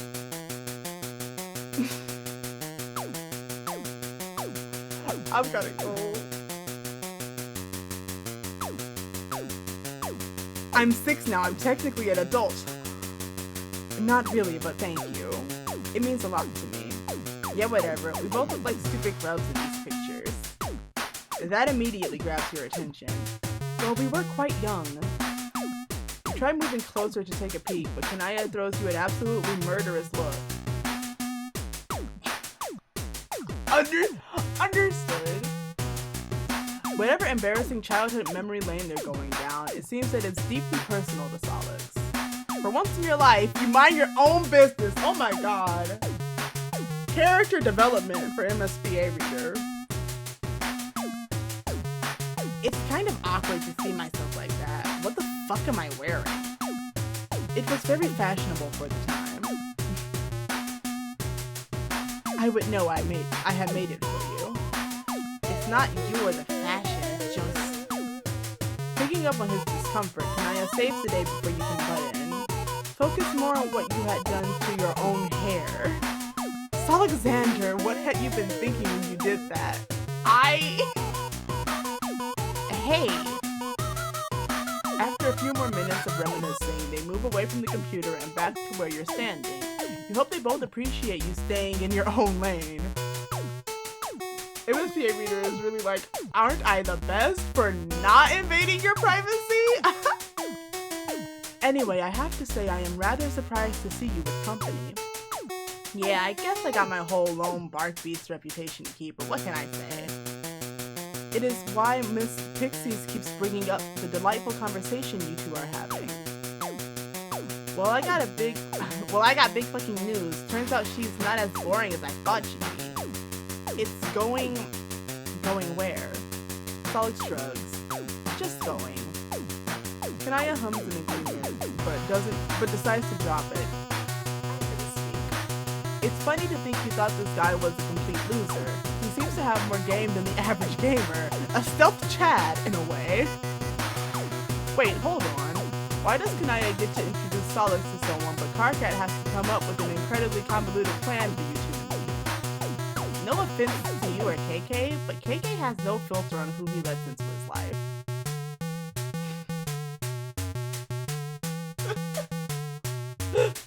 I mean, but like, it wasn't wrong. Yeah, no offense. I feel like you may start taking actual offense. I hate meeting new people. Do I look like I know what the fuck a Dave is? Bitch, I'll kill you!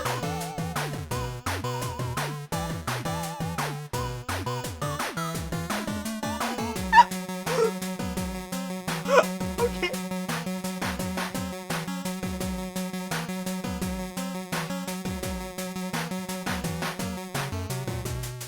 No, you will not. No, I won't.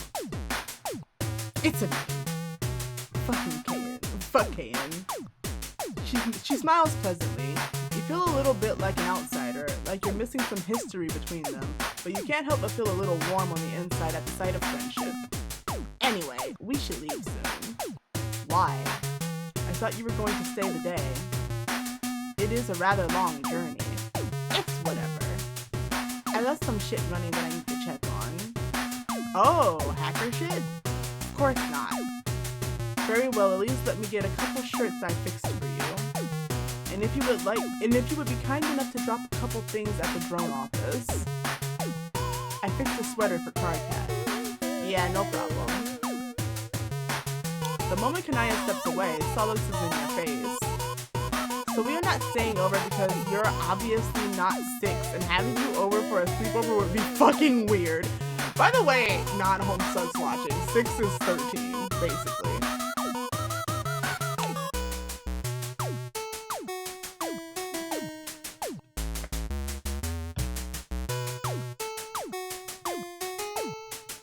You can't argue with that. But also, you seem okay. I wouldn't mind spending more time with you, which is something I don't tell everybody. There's a frozen muscle beast nectar. Yeah, there's a frozen muscle beast nectar place near the drone office. We can go there.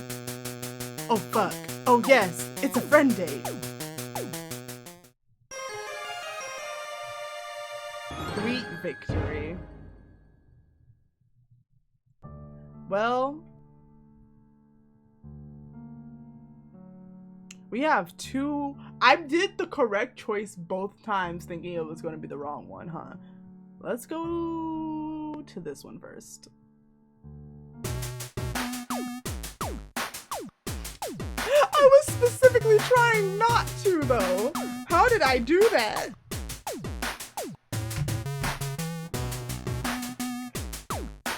Teleport away from the danger. As the train continues to shake, you grab Sollux's arm and teleport. And somehow,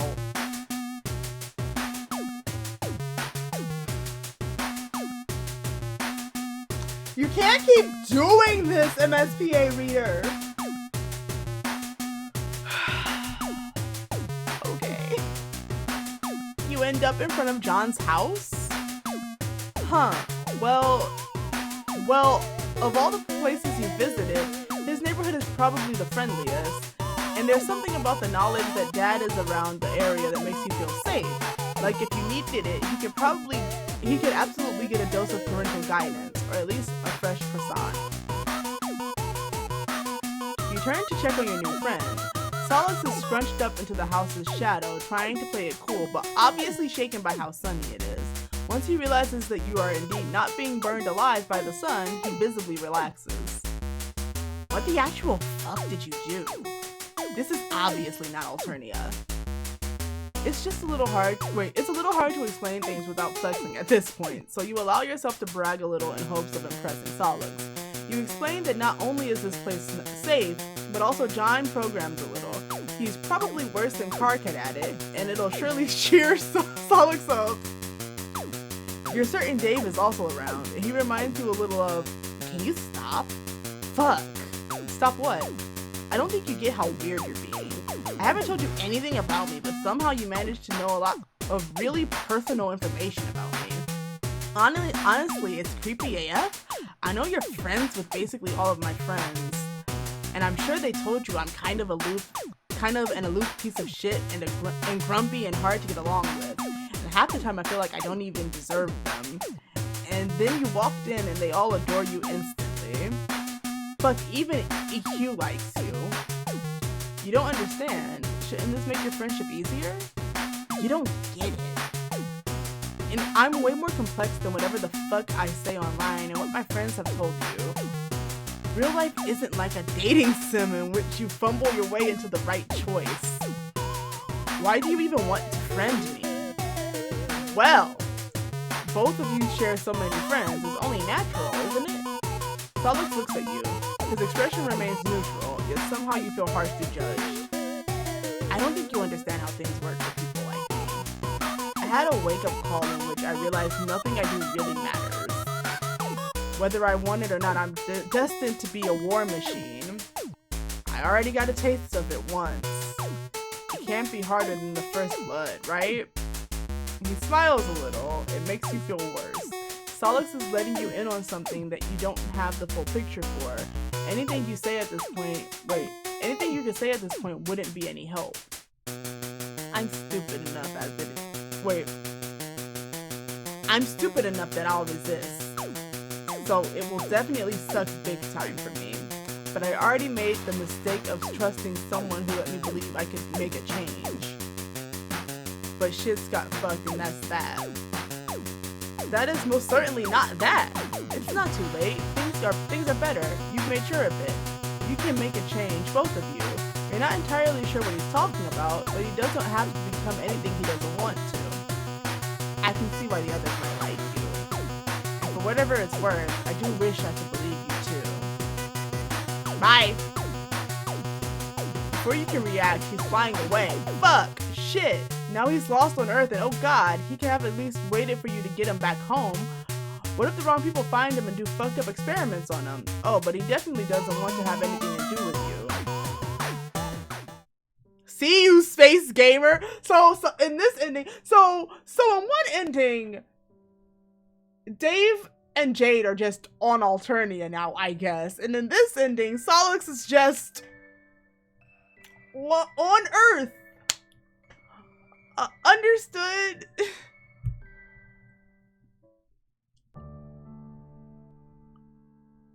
Okay. So let's see what happens here. Tell him I'm Carcat's friend.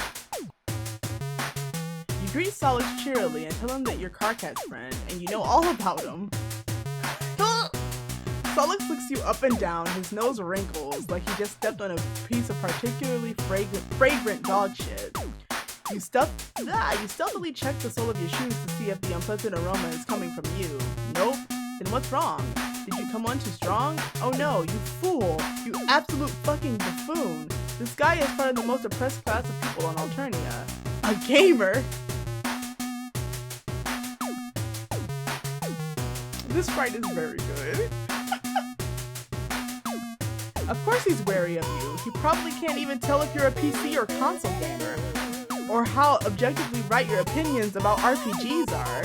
Timing was absolutely crucial here.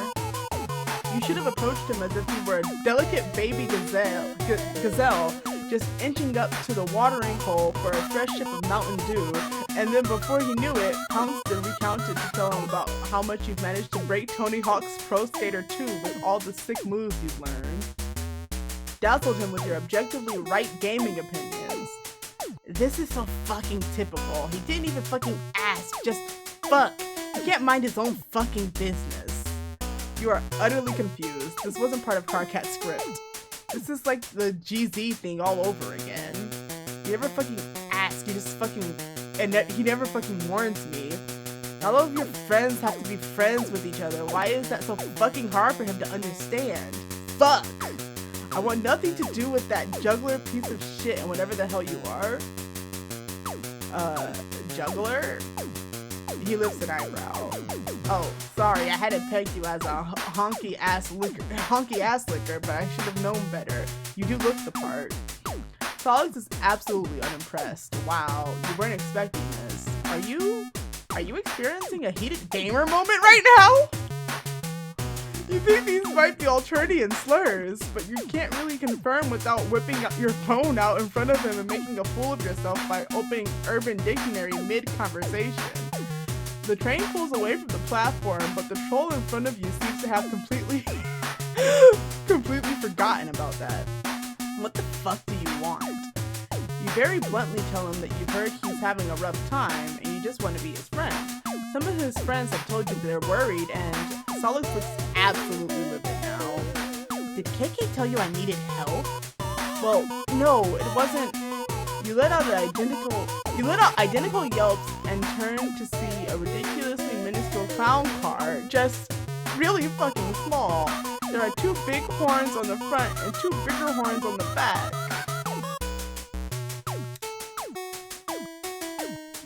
Motherfucking miracles. I don't want to go to church. The small door of the car opens and out comes a shoe that really had no business in that car in the first place. There is absolutely no way that Gamzee fits in there, but somehow he's folding himself out. You turn to Sollux to share a consternated look, but he just seems annoyed. A leg follows the shoe, accompanied by a series of cracks as he unfolds himself from inside the car. Recently, you've become a bit of a bone expert, and you are most certain that that's not the noise that they should be making. He is not, no. Evil. No. You can't look away. You are absolutely hypnotized by this display of clowniness. Hey, motherfuckers. I was just all out and about when I happened upon the 2 of y'all. Can't hardly believe my oculars. Sollux, my good bitch, I haven't seen you since... Oh, fucking... When's the first time we met? Oh, so you're double teaming me now. This is just some sick shit. Trying to clown me from both sides. Now, hold on. Gamzee wasn't part of the plan. Plan? Ah, shit. This always goes smoother in the rom-coms. It's okay, my most lustful friend. There's no need for plans. We are all part of a greater plan that brought us together. Sollux takes a step back, takes a critical look at both of you, and flies away so fast the shockwave almost topples you over. Gamzee waves him a very unaffected goodbye, eyes glazed over. Mood. Well, you beefed it. A very real word describing a real action that people take. You beefed it big time. You say beans out loud because you beefed it so hard you basically made yourself an entire meal. Aw, it's okay, my most universal of friends. That's just how a motherfucker says hi sometimes, by flying away from you as fast as possible. I know what'll cheer you up. It's drugs, isn't it? It's definitely drugs. Clown end. Oh. I'm so happy this route had a clown end. There's Sollux. Bye! Am I supposed to get in the clown car too?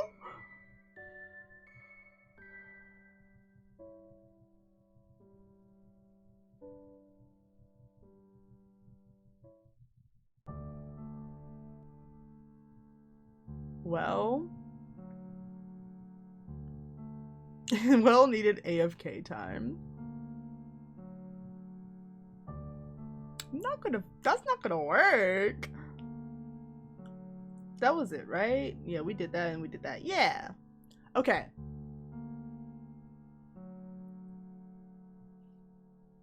Yeah. Actually, wait, I think canonically Hussy has said he's the shortest troll. But I'm gonna switch over to Apex Legends now and be really bad at it for a bit. So, BRB while I get that set up. I'm just gonna fix that out.